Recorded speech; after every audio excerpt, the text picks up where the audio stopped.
Hello friends, તમારું સ્વાગત છે અમારી ચેનલ સિમ્પલ ગુજરાતી રસોઈમાં। તો આજે આપણે બનાવવાના છે રાજકોટના મહિકા ગામના ફેમસ પુડલા। જો તમે મારી આ રીતે બનાવશો ને તો જેવા મહિકાના પ્રખ્યાત પુડલા બને છે ને તેવા જ પુડલા ઘરે બનીને તૈયાર થશે।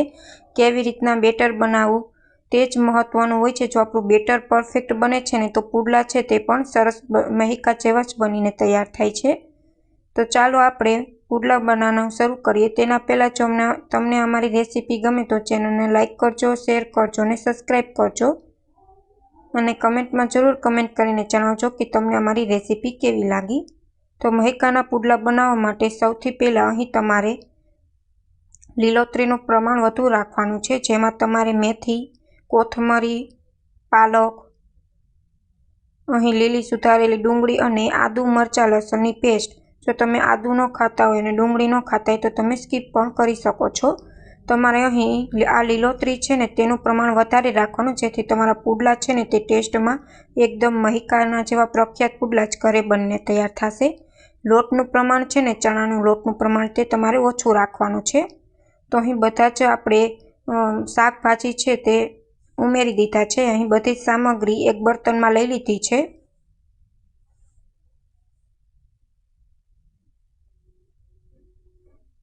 લીલી ડુંગળી એડ કરવાથી પુડલામાં ટેસ્ટ સરસ આવે છે। તો અહીં બધી જ સામગ્રી મેં લઈ લીધી છે। હવે તેમાં આપણે બેઝિક મસાલા એડ કરી દઈશું, જેમાં સ્વાદ પ્રમાણે મીઠું, 1 ચમચી હળદર પાવડર, અડધી ચમચી હિંગ,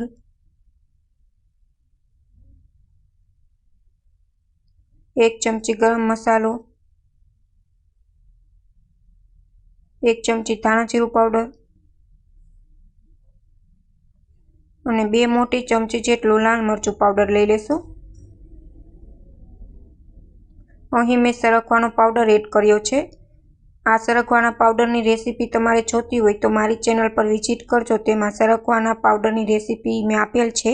અહીં હું પુડલા બનાવું છું ત્યારે હું સરગવાનો પાવડર એડ કરું છું, જેથી પુડલાનો ટેસ્ટ છે તે સરસ આવે। સરગવાના પાવડરનો ઉપયોગ કરવાથી શરીરમાં અનેક ફાયદા થતા હોય છે, જેમાં પગના સાંધાના દુખાવા છે તે પણ ઓછા થઈ જતા હોય છે। તો હવે આપણે પાણી એડ કરીને આપણે સારી રીતના પુડલા બનાવવા માટેનું બેટર તૈયાર કરી લઈશું। બેટર છે તે બહુ જાડું નહીં અને બહુ આછું નહીં તેવું બનાવવાનું છે। તો તમે જોઈ શકો છો પુડલા બનાવવા માટેનું બેટર છે તે તૈયાર થઈ ગયું છે। એક પણ ગાંઠો ન રહે તે વાતની ખાસ ધ્યાન રાખવાની છે। હવે આપણે આને 20 મિનિટ સુધી રેસ્ટ આપશું, જેથી બધા જ બેઝિક મસાલા છે તે સારી રીતના લોટમાં મિક્સ થઈ જાય। તો 20 મિનિટ થઈ ગઈ છે અને તવી મેં તપાવવા મૂકી દીધી છે ગેસ ઉપર તવો।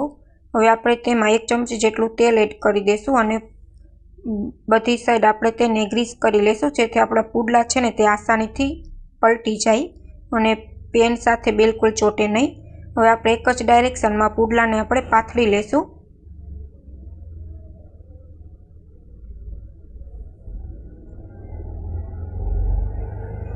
તો તમે જોઈ શકો છો આપણું બેટર પરફેક્ટ છે, એટલે આપણા પુડલા પણ સારી રીતના પથળાય છે। હવે આપણે તેલ એડ કરી દઈશું ઉપરથી અને 2-3 મિનિટ સુધી આપણે તેને એક સાઈડ આપણે તેને સારી રીતના ચડવા દઈશું। એક સાઈડ સારી રીતના ચડી જાય ત્યાર પછી આપણે તેને પલટાવશું। તો 2-3 મિનિટ થઈ ગઈ છે અને આપણું પુડલું પણ સારી રીતના એક સાઈડથી પાકી ગયું છે। હવે આપણે તાવીથાની મદદથી તેને પલટી દઈશું।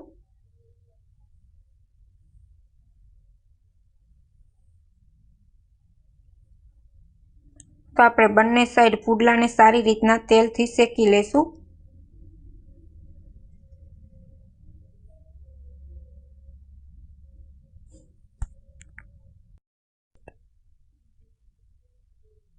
પુડલા છે તે સારી રાત બંને સાઈડ છે તે શેકાઈને તૈયાર થઈ ગયા છે। તમે જોઈ શકો છો જેવા મહિકા ગામમાં પ્રખ્યાત પુડલા છે તેવા જ ઘરે બનીને તૈયાર થયા છે।